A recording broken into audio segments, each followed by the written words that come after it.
All right, good morning, everyone. I'm gonna start. So your favorite art hoe is back.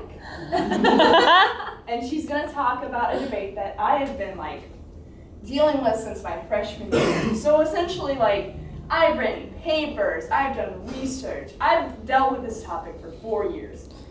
And yeah, you guessed it. It's camels! Yeah. And no one laughs! I hate all of you. It's fine. Okay, what it really is, we're talking about art today. Anyways, we're going to talk about the Elgin marbles. And what are the Elgin marbles, you might be asking? Because it's as obscure as crab migration. The Elgin marbles were essentially part of the Parthenon. And it was built in 400 BC, so it's really old. And it was on the Acropolis at Athens in Greece. It's one of the crowning achievements of Greece. And the temple is a testament of the abilities and technical precision that artists had during this era and were able to execute. So important, super important. And to quote Mary, actually, no, I have this quote. Oh, wait, here we go. There it is! The Parthenon has withstood the passage of time, and I thought I fixed that so you could actually read it, but you can't. Although scared by acts of war, natural devastation, forced removal, and much of its attached sculptures by foreigners. And that's Rebus, which is he's a great art historian, knows everything, super smart guy. So eventually, the marbles have slowly eroded away until the 1800s. So basically, they were there for 1,000 years plus. And in the 1800s, this guy named Lord Elgin showed up, and he was like, whoa, these are really cool. I'm going to make molds of these and drawings. So he asked the Ottoman Empire. Set it up. Oh, there's the actual one. Wow. Lord Elgin, there he is, looking all pristine. There we go, Ottoman Empire. So here's Athens, and they had control over everything here. So Athens is there. So Greece was not in control. And so Elgin asked the Ottoman Empire, and he was like, hey, so can I draw these and stuff? And they were like, yeah, sure, fam, do whatever you want. In fact, you can remove them and take them back to England with you if you want. And he was like, whoa, that's so cool. I'm probably not gonna do that, but thanks, fam.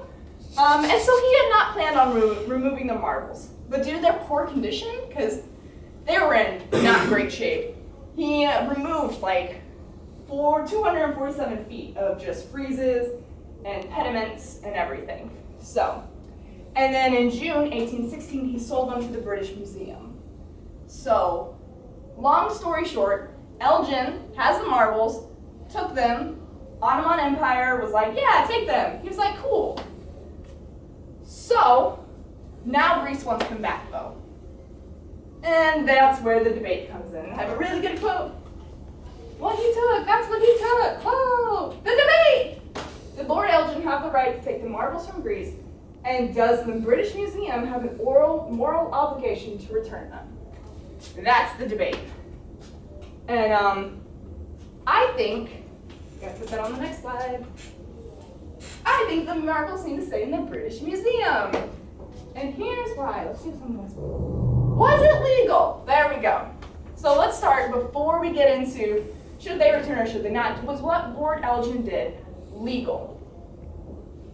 It's one of the biggest controversies. They say he wrongly took them. And so he had no right to remove them, is what Greece likes to say. But really, the Ottoman Empire during this time had full legal power to give Elgin the right to remove the marbles. And the documents clearly state he has the liberty to take away any sculptures or inscriptions. And the Ottomans ratified what he did twice. So, and Greece didn't ask for the marbles back until 1983. Over 100 years had passed, and they had been in the British Museum, and they hadn't asked for them back yet. So legally, we can all agree that Elgin did nothing wrong, and he had complete legal right to sell them to the British Museum. So now that we've established that Lord Elgin's actions were completely legal during this time, and we have firmly established that Greece has no legal claim to them, let's look at some more reasons that Greece wants them back. I'm going to just pause on this because it's beautiful. So basically, their argument is Greek artists made them in Greece, therefore they belong to Greece. And it's true the marbles are Greek, but they have been in England for more than a century, and they have a firm foundation in British culture. And to say that the marbles are only the cultural property of Greece because they are Greeks is hugely undermining their significance in world history and their effects on art throughout the centuries. And it's true Greeks had these marbles for hundreds of years and British only had them for 100 years. But Greece really wasn't that interested in them before British took them.